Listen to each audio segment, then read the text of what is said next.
Okay, இன்றைக்கி வந்து நம்ம என்ன பார்க்க போகிறோம் அப்படின்னா, ஆட்டோகேடில் வந்து ஸ்ட்ரெச் கமாண்ட் வந்து எப்படி யூஸ் பண்ணுறது அப்படின்னு பார்க்க போகிறோம்.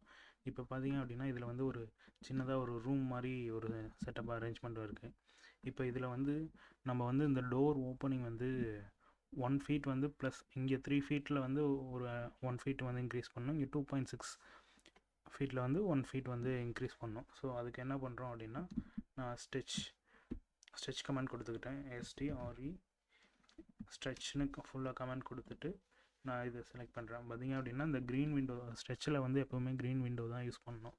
ஸோ க்ரீன் விண்டோவை நான் ஜஸ்ட்டு கிளிக் பண்ணிவிட்டு ஃபுல்லாக செலக்ட் பண்ணிக்கிறேன்.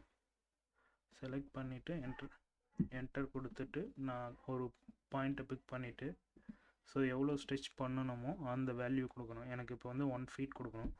ஸோ 1 ஃபீட்டுக்கு சிங்கிள் கோட். ஸோ 1 ஃபீட் கொடுத்து என்டர் கொடுத்துட்டேன். ஸோ எனக்கு 4 ஃபீட் ஆகிடுச்சு. சப்போஸ் இப்போது எனக்கு பார்த்திங்க அப்படின்னா இதையும் வந்து 1 ஃபீட் இன்க்ரீஸ் பண்ணோம் அப்படின்னா ஸ்ட்ரெச்சுக்கு வந்து ஷார்ட்கட் எஸ்ங்கிற கமெண்டு கொடுத்து நீங்கள் ஸ்ட்ரெச் பண்ணிக்கலாம். ஸோ இப்போ 1 ஃபீட் அகைன் 1 ஃபீட் கொடுத்து 1 ஃபீட்டுக்கு பதிலாக 12 இன்ச்சஸ் கொடுக்குறேன். ஸோ 12 நீங்கள் எந்த அதாவது டபுள் கோட்டோ இல்லை சிங்கிள் கோட்டோ கொடுக்கல அப்படின்னா இன்ஜினியரிங் யூனிட்டில் பார்த்தீங்க அப்படின்னா அது இன்ச்சஸாக எடுத்துக்கும்.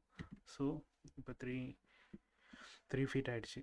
இப்போது சப்போஸ் எனக்கு வந்து இந்த மாதிரி இருக்க டோர் எல்லாமே 1 ஃபீட் இன்க்ரீஸ் பண்ணோம் இல்லை 6 இன்ச்சஸ் இன்க்ரீஸ் பண்ணோம் அப்படின்னா மல்டிபிள் ஆப்ஜெக்டை வந்து ஸ்ட்ரெச் பண்ண முடியும். அதுக்கு பார்த்திங்க அப்படின்னா ஸ்ட்ரெச்னு ஒரு கமெண்ட் இருக்குது. ஸோ ஸ்ட்ரெச் கொடுத்துட்டு நீங்கள் எந்த ஆப்ஜெக்டை வந்து ஸ்ட்ரெச் பண்ண போகிறீங்க அப்படிங்கிறத நான் செலக்ட் பண்ணேன். நான் வந்து இப்போ இதை ஸ்ட்ரெச் பண்ண போகிறேன். அகைன் இங்கே பார்த்தீங்க அப்படின்னா இந்த ஆப்ஜெக்டை வந்து ஸ்ட்ரெச் பண்ண போகிறேன். ஸோ இந்த ரெண்டையும் கொடுத்துட்டு என்டர் கொடுத்துட்றேன். இப்போ பார்த்தீங்க அப்படின்னா உங்களுக்கு பேஸ் பாயிண்ட் கேட்கும். பேஸ் பாயிண்ட் வந்து நான் ஜஸ்ட் ஒரு பாயிண்ட்டை பிக் பண்ணிக்கிறேன். ஸோ இப்போ வந்து எனக்கு வந்து 6 இன்ச்சஸ் நான் மூவ் பண்ண போகிறேன். So 6 inches okay. ஸோ இப்போ பார்த்தீங்க அப்படின்னா ரெண்டுலேயுமே வந்து நமக்கு 6 இன்ச்சஸ் மூவ் ஆகிருக்கும். ஸோ இந்த மாதிரி நம்ம அப்ளிகேஷனுக்கு ஏற்ற மாதிரி அந்த ஸ்ட்ரெச் கமாண்டை வந்து அந்தந்த இடத்துல யூஸ் பண்ணிக்கலாம்.